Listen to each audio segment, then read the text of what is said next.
Продолжаем рассуждать, анализировать наименование водных объектов Якутии.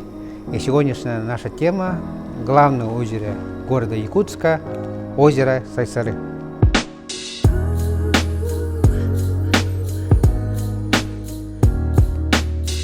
Итак, Сайсар, давайте прорассуждаем, что это за, откуда пришло это слово, могло произойти. Есть слово «сай», да? Это означает в переводе с якутского «лето».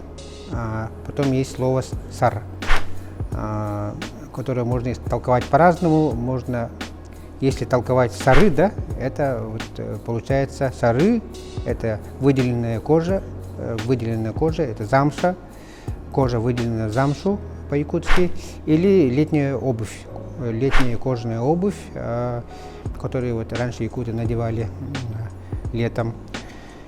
И может быть это производное от слова, если так взять, сайсары, это летняя обувь сары, да? Потом есть предположение, что сайсары происходит от слова сайсар, да? То есть человек дерется, сай, от слова сай, то есть ударяет. Конечно, не хотелось бы, чтобы озеро наше носило, название нашего озера исходило из этого слова, как будто бы от слова драться, да? Я думаю, имеет более глубокое происхождение. И порывшись в литературе, я вот нашел одно предположение, которое у меня укоренилось в преданиях, собранных Сегеном Боло, историком, краеведом из Батурусского улуса, нынешний Чурапинский улус и Татинские другие улусы. Вот он собирал предания в свое время, 30-е годы, и там старики называют это озеро не Сайсары, а Сахсары, да? И говорят, что вот возле этого озера жила мать Омогойбая, одного из легендарных предков якутов, Сахсары. Вот. И по имени этой бабушки, матери Омогойбая, вот, было названо и это озеро.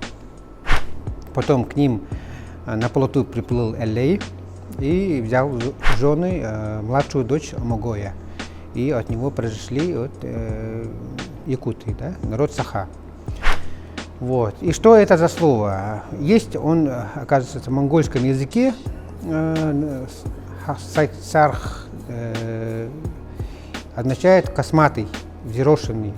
Есть он также и в бурятском языке, хахсар. А суффикс «ры» означает, что вот, действие чего-то, или, например, быть взъерошенным, да, сайсар, хахсар, как в бурятском, монгольском языке говорится.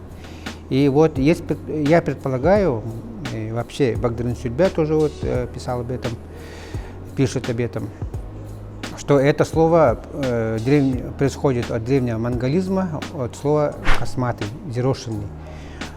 Это слово в якутском языке есть, используется, есть слово сахсагар, то есть косматый, взъерошенный. И возможно, вот мать Омогоя была вот и косматой, да, именно. Волосы у нее были косматые. Она сама была женщиной взъерошенной. Вот. Потому что якуты раньше называли людей, исходя из их внешнего вида или привычек. Да? Например, Сафрон Сыранов, легендарный депутат наш, из потомок Тыгына. Сыран – это от слова вот, сопля, да? Если так прямо перевести, то есть сопливый. Человек был сопливый, поэтому назвали его Сыранов. Вот какие у меня предположения на этот счет. Сейчас я жду ваши комментарии на этот счет. Спасибо, что вы очень здорово комментируете, активнее. Давайте порассуждаем на эту тему.